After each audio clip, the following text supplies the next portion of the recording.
এই মুহূর্তে যে খবর আপনাদের জানাবো, বুধবার থেকে 3 দিনের ট্রাক ধর্মঘটের ডাক দেওয়া হলো। ট্রাক মালিকদের তরফে 3 দিনের ট্রাক ধর্মঘটের ডাক দেওয়া হয়েছে। আগামী বুধবার থেকে 7 দফা দাবি ট্রাক মালিকদের, আর এই 7 দফা দাবিকে সামনে রেখে এই ধর্মঘটের ডাক। ট্রাক ধর্মঘটের জেরে পণ্য পরিবহনে সংকটের আশঙ্কা। তীব্র সংকট তৈরি হতে পারে পণ্য পরিবহনে উৎসবের মুখে। আপনাদের আরও একবার জানিয়ে রাখবো, 3 দিনের ট্রাক ধর্মঘটের ডাক দেওয়া হয়েছে। বুধবার থেকে ট্রাক ধর্মঘটের ডাক, অর্থাৎ 11, 12 এবং 13ই সেপ্টেম্বর ট্রাক ধর্মঘটের ডাক দিয়েছে ট্রাক মালিকরা। 7 দফা দাবি রয়েছে, এই 7 দফা দাবিকে সামনে রেখেই ট্রাক ধর্মঘটের ডাক। উৎসবের মরশুমে এই ধর্মঘটের জেরে পণ্য পরিবহনে তীব্র সংকট তৈরি হবে, পণ্যের সরবরাহে প্রভাব পড়বে, সেক্ষেত্রে বিভিন্ন ক্ষেত্রে সমস্যা তৈরি হবে এমনটাই মনে করছে বিভিন্ন মহল। 3 দিন টানা ট্রাক ধর্মঘট। বুধবার থেকে এই ধর্মঘটের ডাক দেওয়া হচ্ছে ট্রাক মালিকদের সংগঠনের তরফে। 7 দফা দাবিতে ট্রাক ধর্মঘটের ডাক। 11, 12 এবং 13ই সেপ্টেম্বর উৎসবের মুখে এই ট্রাক ধর্মঘটের জেরে পণ্য পরিষেবায় তীব্র সংকট, তীব্র প্রভাব পড়ার সম্ভাবনা রয়েছে। নিত্য প্রয়োজনীয় জিনিসপত্রের দাম বৃদ্ধির সম্ভাবনাও থাকছে, এমন আশঙ্কাও করছে বিভিন্ন মহল।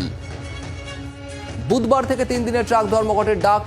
এই ধর্মঘটের ডাক দিয়েছেন ট্রাক মালিকরা।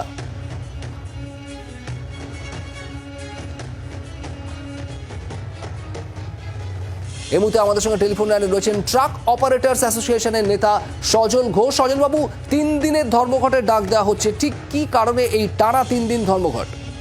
দেখুন, বিষয়টা আমাদের বহুদিন আগেকার থেকে আমরা যে ধর্মঘট না, অ্যাকচুয়ালি চাকা জ্যামের ডাক আমরা দিয়েছি সারা পশ্চিমবঙ্গ জুড়ে, যে আমাদের যে ওভারলোডিং আছে এই ওভারলোডিং এ নির্মূল, মানে একদম পুরো জিরো টলারেন্সের যে জায়গায় নিয়ে আসতে হবে। এবং যেভাবে ওভারলোডিং রাস্তাঘাটে চলছে তাতে রাস্তাঘাট ভাঙছে, আমাদের অর্থনৈতিকভাবে ক্ষতি হচ্ছে। এবং পুলিশের একটা জুলুম আমাদের মধ্যে রয়েছে, পুলিশের জুলুম, সঙ্গে ডাক পার্টির জুলুম, সঙ্গে ট্রাফিক পুলিশের জুলুম। এই আপনার কাছে এই প্রচুর পরিমাণে আমাদের হয়রানি হতে হচ্ছে। 3 নম্বর হচ্ছে, আজকে যেভাবে ওয়ে ব্রিজ গুলো চলছে, একটা বেসরকারি ওয়ে ব্রিজ, ওই বেসরকারি ওয়ে ব্রিজ থেকে আমাদের প্রপার লোডের গাড়ি থেকে 336 টাকা করে 236 টাকা করে নেওয়া হচ্ছে। এর আমরা তীব্র প্রতিবাদ জানাচ্ছি। আমরা তার জন্য এরপরে আরো আমাদের 7 দফা দাবির ভিত্তিতে আগামী 11, 12, 13 72 ঘন্টা চাকা জ্যামের ডাক দেওয়া হয়েছে। সজলবাবু, এই 3 দিন টানা ধর্মঘট, সেক্ষেত্রে তো সব দিক থেকেই মানে পণ্য পরিষেবায় তারা তীব্র প্রভাব পড়বে, চূড়ান্ত সংকট তৈরি হওয়ার একটা আশঙ্কা দেখা দিচ্ছে। নিত্য প্রয়োজনীয় জিনিসপত্রের দাম বৃদ্ধিও হতে পারে, এমন আশঙ্কাও তো থাকছে। না, বিষয়টা দেখুন, আমাদের এখন আমরা দেয়ালে পিঠ থেকে গেছে। আমাদের যে সমস্ত গাড়ি আছে, একটা মানে আমাদের ট্রাক একদম রাস্তায় চলতেই পারছে না, এমন পরিস্থিতি হয়ে গেছে। আমরা আমাদের পেপার মেনটেন করতে পারছি না, আমাদের ইএমআই দিতে পারছি না।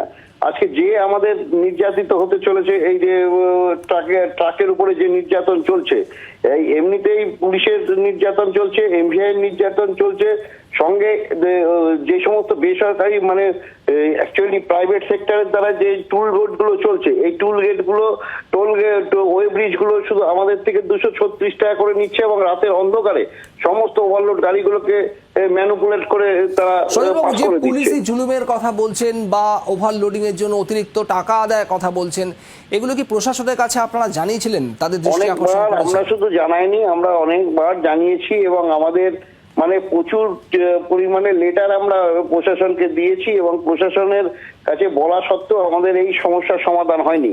তাই আজকে আমাদের এই অবস্থা। সারা পশ্চিমবাংলার ট্রাক মালিকরা নিজেদের গাড়িও চালাতে পারছে না। ধর্মঘট বলা মুশকিল, এটা চালাতে পারছে না এবং আমরাও নিজেরা গাড়িগুলো চালাতে পারছি না। তার জন্য আজকে বাধ্য হয়ে আমাদের মানে এই 3 দিনে ট্রাকের চাকা জ্যামের কথা বলা হয়েছে।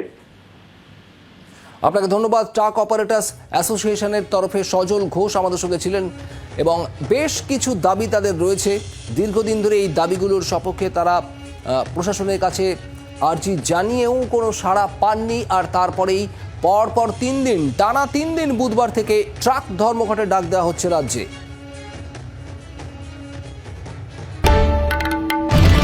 বাংলার আওয়াজ, বাঙালির আবেগ, জি 24 ঘন্টা।